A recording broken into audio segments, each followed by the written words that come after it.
미국의 유명한 심리학자인 윌리엄 제임스라고 하는 분이 이런 유명한 말을 했습니다. 생각이 바뀌면 운명이 바뀐다 하는 말을 했어요. 생각이 바뀌면은 운명이 바뀐다. 생각이 얼마나 중요한가를 이제 그가 이야기하면서, 생각이 바뀌면 제일 먼저 바뀌는 게 뭐냐면 행동이 바뀐다고 그 이야기했어요. 생각이 바뀌면은 행동이 바뀐다. 그런데 그 사람의 생각이 어떠하냐에 따라가고 행동 거지가 그 사람의 내면에 생각하는 그대로 그 행동에서 나타난다는 거죠. 그런데 이 행동이 또 무엇을 만들어내냐면요, 습관을 만들어낸다. 같은 행동을 계속 하게 되면은 그것이 자신도 모르게 그것이 습관이 되어버린다는 거죠. 그런데 이제 이 습관이 또 계속 되면은 또 어떻게 되는가? 결국 그 습관이 그 사람의 인격을 그렇게 만들어요. 굉장히 중요한 거죠, 이게. 그래서 이제 또 인격이 이렇게 바뀌어지면은 결국 그 인격은 그 사람의 운명을 결정져요. 그래서 출발점은 뭐냐? 생각이라는 겁니다. 그래서 우리가 생각을 어떻게 하느냐에 따라 갖고 사실 오늘 우리의 삶의 결과는 이미 결정나는 거예요. 그래서 우리 성도들은 어쨌든 좋은 생각을 많이 하셔야 돼요. 긍정적인 생각을 많이 하셔야 돼요. 그래서 추워도 뭐 이렇게 부정적인 생각을 한다든지 불미스러운 생각을 한다든지 잘못된 악한 뭐 이런 계획 속에서 생각이 이상하게 돌아가면은 결국에는 다른 사람 볼 필요가 없어요. 자기 자신의 인생이, 자신의 삶이 그리 꼬여질 수밖에 없어요. 그래서 아마 윌리엄 제임스 박사가 그래서 생각이 바뀌면은 운명이 바뀐다, 그가 이제 그렇게 이야기했던 것 같습니다. 여러분, 오늘 우리가 룻기서를 이렇게 묵상해 보게 되면은 특별히 이제 오늘 우리가 묵상할 룻기 이 2장을 이렇게 보게 되면은 계속해서 이제 시어머니 나오미와 며느리 룻이 주고받는 대화가 계속 나와요. 대화가 계속 나오는데 이 대화가 어떻게 이렇게 참 긍정적일까? 참 어떻게 이렇게 좋은 생각만 하고 있을까? 참 정말로 우리가 본받아야 할 그런 모습이 아닌가 싶어요. 왜냐하면은 이런 룻의 오늘 본문에 이제 나오는 룻의 이야기 계속 나옵니다만은 이 룻을 보면은 참 이렇게 도저히 좋은 생각을 할, 긍정적인 생각을 할 만한 그런 처지에 있는 사람이 아니에요. 여러분, 이미 우리가 묵상했습니다만은 이 룻은 모압 여인입니다. 자기 고향을 떠나서 베들레헴으로 이제 시어머니를 따라 이제 돌아왔지만 현재 그는 참 결혼하고 얼마 되지 않아서 남편도 죽고 그리고 또 자식도 없고, 결혼했지만 자식도 없어요. 그런 가운데에 남편을 일찍 떠나보낸 소위 청산과부예요. 이런 참 자신의 일신상에 이 같은 상황을 보게 되면은 어느 하나 그 당시에 뭐 이렇게 이런 처지에 있는 여인들은요 희망이 없는 거예요. 도저히 살아갈 여망이 전혀 없는 이런 상황 가운데서도 이 룻이 시어머니 나오미를 따라서 이렇게 이제 완전히 객지에 와서 이렇게 생활을 함에도 불구하고 그의 그 말 한마디 한마디가 굉장히 긍정적입니다. 이 같은 긍정적인 말을 할 수밖에 없었던 그 출발점은 바로 생각이 건강하다는 거예요. 생각이 건강하니까 그의 그 모든 행동 거지가 긍정적일 수밖에 없었다는 거예요. 특별히 이제 그가 이 같은 긍정적인 이 생각, 삶을 취할 수밖에 없었던 그 가장 중요한 그 원인은 2장 2절에 보시면은 그가 이런 고백을 했습니다. 거기 보면은 모압 여인 룻이 나오미에게 이르되 내가 밭으로 가서 내가 누구에게 은혜를 입으면 그를 따라서 이삭을 죽겠나요? 여러분 여기에 이 밭이라고 하는 것은 굉장히 그 당시로 볼 때 척박한 곳입니다. 그 당시에 가난한 자들이 참 이렇게 곡식을 뜰 때, 추수할 때쯤 되면은 이 가난한 자들이 주로 찾아가는 곳이 어디냐면은 밭을 찾아갑니다. 추수한 뒤끝에 떨어진 뭐 보리 이삭, 밀 이삭 이런 것들을 주어서 연명을 해야 하는. 그래서 그 밭에는요, 뭐 온갖 사람들이 몰려오는 거예요. 특히 여인들보다도 남자들이 더 많이 몰려와요. 근데 그 남자들 가운데는 온갖 참 이렇게 행동 거지가 불순한, 불량한 뭐 이런 사람들이 그 밭에 몰려와요. 그런데 그 이런 척박한 밭이라고 하는 곳에 이 룻, 이 여인이 그 밭으로 가서 이제 이삭을 죽기 위하여 가는데, 그런데 그 출발점에서 그가 어떤 고백을 합니까? 내가 누구에게 은혜를 입으면, 그래서 은혜를 입으면 대개 보면 이제 사람들이 상처가 이제 이 많은 사람들일수록 이렇게 대인 관계를 기피하거나 아니면은 뭐 집거하거나 사람 만나기를 싫어해요. 대개 보면 그렇습니다. 상처가 많은 사람들일수록 이제 관계성에 이제 문제가 있는 것을 자주 봅니다. 그래서 세상 밖으로 나오기를 거절하고 싫어해요. 그래서 항상 집에 갇혀 살거나 나홀로 살거나 사람 만나기를 두려워하는, 그래서 사람들의 눈치를 보고 이렇게 피해 다니거나 뭐 이런 이제 모습으로 이제 살아가는 경우가 참 많아요. 그런데 루스라고 하는 이 여인을 보게 되면은 참 이미 상처가 많은 여인이에요. 그리고 지금 그가 살고 있는 이 땅은 낯설고 물새는 땅이에요. 그럼에도 불구하고 이 룻이 그 참 척박한 그 밭으로 가려고 했을 때 그가 무슨 의도로 어떤 힘으로 그가 그렇게 밭으로 가려고 결정했는가?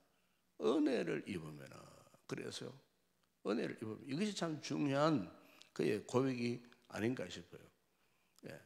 우리가 성경에 보면은 위대했던 이 신앙의 인물들 가운데도 참 절망적인 상황에 빠졌던 사람들이 몇몇이 있어요. 특별히 대표적으로 이 엘리야라고 하는 그 인물, 참 우리가 불의 종이라 그렇게 말하지 않습니까?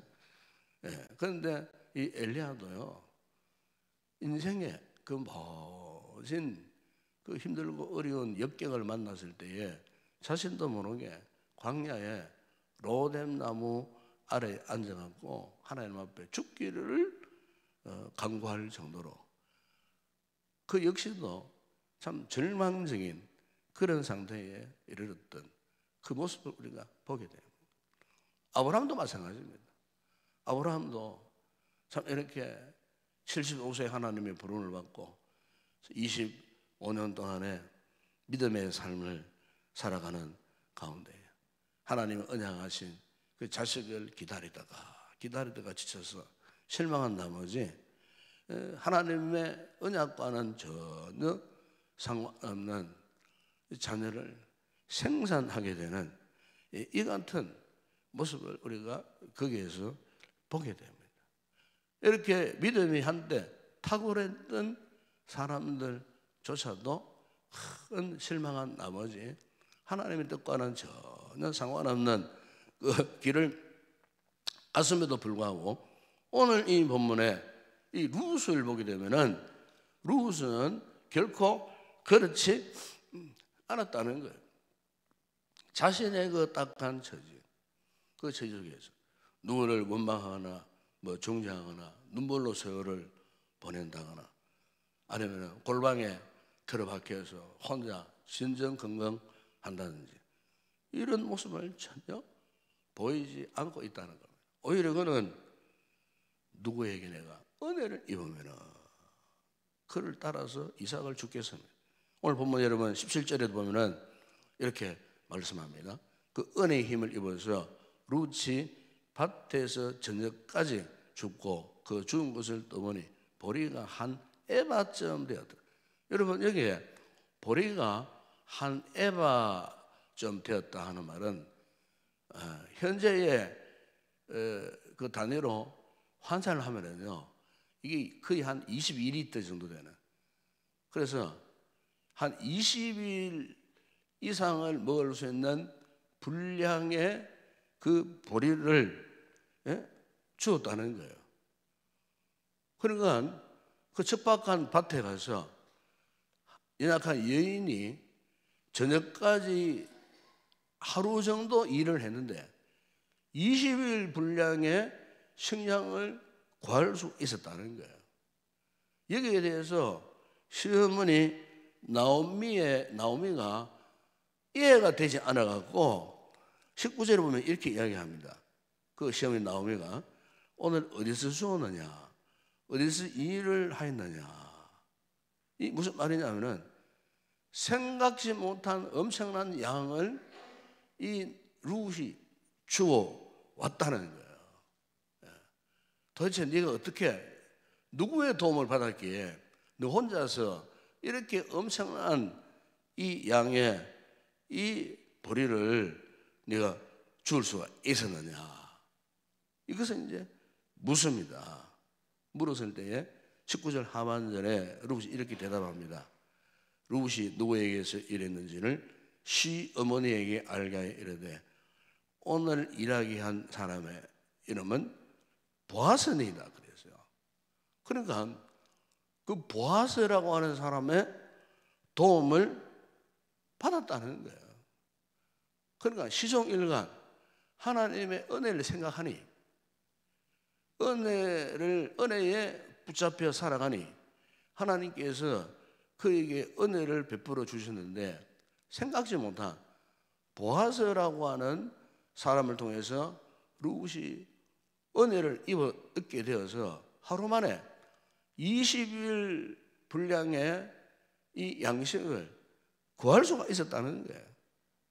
그러니까 나오미가 이 사실을 알고는 20절에 보시면은 이런 고백을 하잖아요. 나오미가 자기 며느리에게 이르되 그가 여호와로부터 복 받기를 원하노라 그랬어요. 그가 살아있는 자와 죽은 자에게 은혜 베풀기를 그치지 아니하도다 그랬어요. 나오미가 이것은 하나님이 주신 은혜요, 하나님이 주신 축복이라는 거예요. 이 룻이 보아스를 알고 미리 계획한 상태에서 그를 만나서 그에게 도움을 받기를 작정하고 그를 만난 것이 아니었다는 거예요. 하나님의 은혜가 작동해서 그 룻을 보아스에게 이끌어 가셔갖고 보아스를 만나서 이렇게 엄청난 은혜를 잊게 되었다. 오늘 보면은 그것을 지금 우리에게 이야기를 하는 겁니다. 여러분 그렇기 때문에 우리 성도들은요, 제가 설교 초전에 말씀했지만은 생각이 착해야 됩니다. 생각이 착하고요, 생각이 선해야 돼요. 또 우리 하나님의 일을 함에 있어서, 주의 일을 함에 있어서 정말 하나님 앞에 여러분들의 생각이 건강하셔야 돼요. 여러분 하나님의 나라의 모든 일은 사람이 결코 좌우 못해요. 내 힘으로 내 재주로 나의 어떤 잔재주로 무슨 일을 하겠다, 그건 큰 착각에 빠진 사람이에요. 우리는 처음부터 마지막까지요. 하나님의 은혜가 아니면은 우리의 삶이 정상적으로 작동이 안 됩니다. 하나님의 은혜가 역사하셔야 돼요. 오늘 루스의 경우를 보세요. 생각이 올바르니까, 생각이 건강하니까 하나님이 도우시는 거예요. 그래서 우리는 하나님 앞에 항상 순수해야 됩니다. 정직해야 됩니다. 마음이 착해야 돼요. 세상에는 마음이 정직하지 못하고 순수하지 못하고 악한 사람들도 잘 살아요. 어쩌면 그들이 우리보다 더 잘 살 수도 있어요. 예? 3억 5천만 원 투자해 놓고 수천억을 갈취하는 사람도 있지 않습니까, 여러분? 우리 절대로 그 악인들이 잘 되고 악인들이 잘 사는 것에 부러워할 필요가 없어요.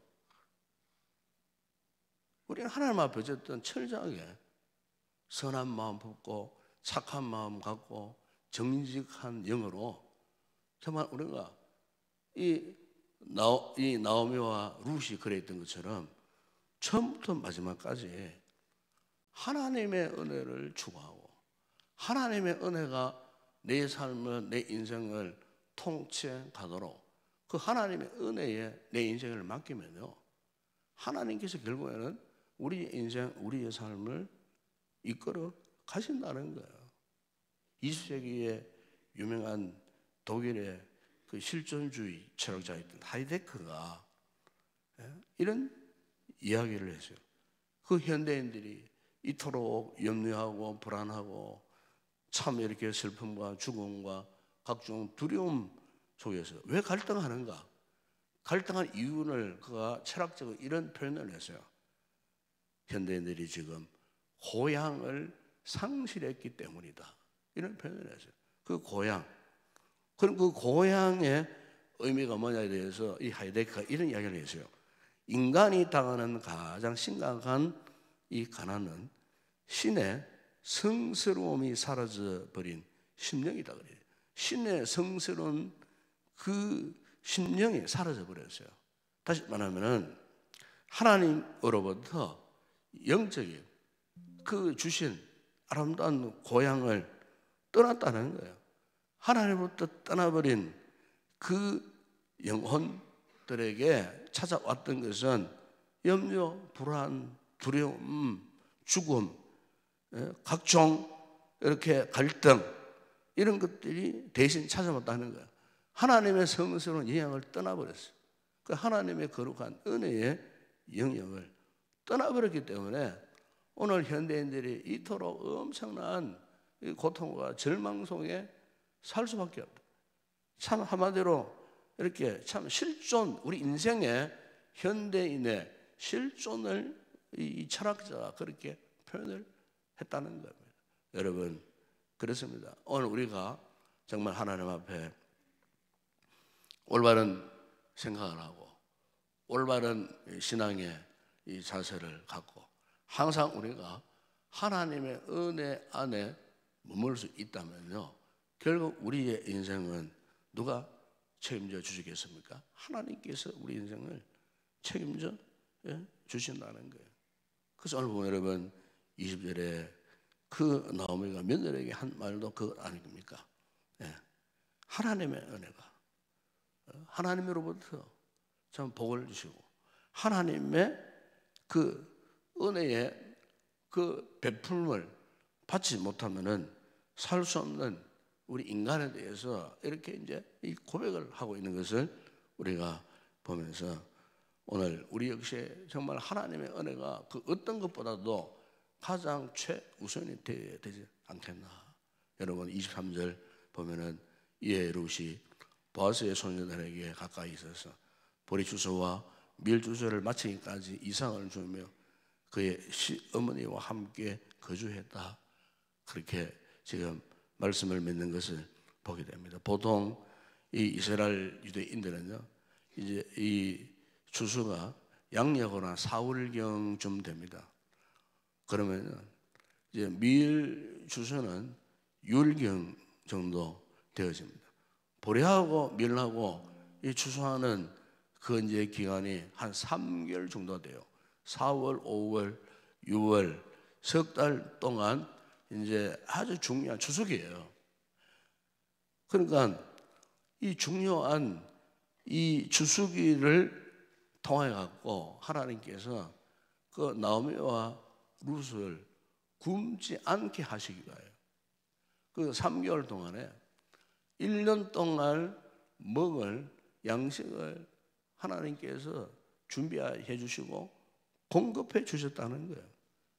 그래 이것은 아무것도 없는 여인들만 살고 있는 그 집안에 전혀 노동력이 전혀 없는 그런 상황 가운데에 하나님께서 이 3개월 동안에 특별히 하나님의 은혜를 입을 수 있는 기회를 주셨다는 거예요. 이것은 오늘날 영적으로 보게 되면 하나님께서 우리에게 주시는 무조건적인 은혜, 무조건적인 사랑이에요. 오늘 우리도 마찬가지입니다.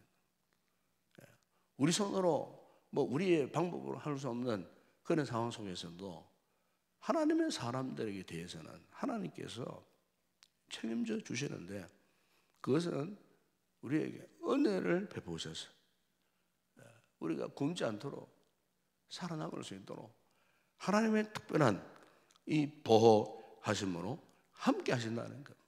이것은 어떤 우리의 육체적인 뭐 이런 삶뿐만 아니고 영적인 삶 마찬가지입니다. 믿음 생활도 마찬가지입니다.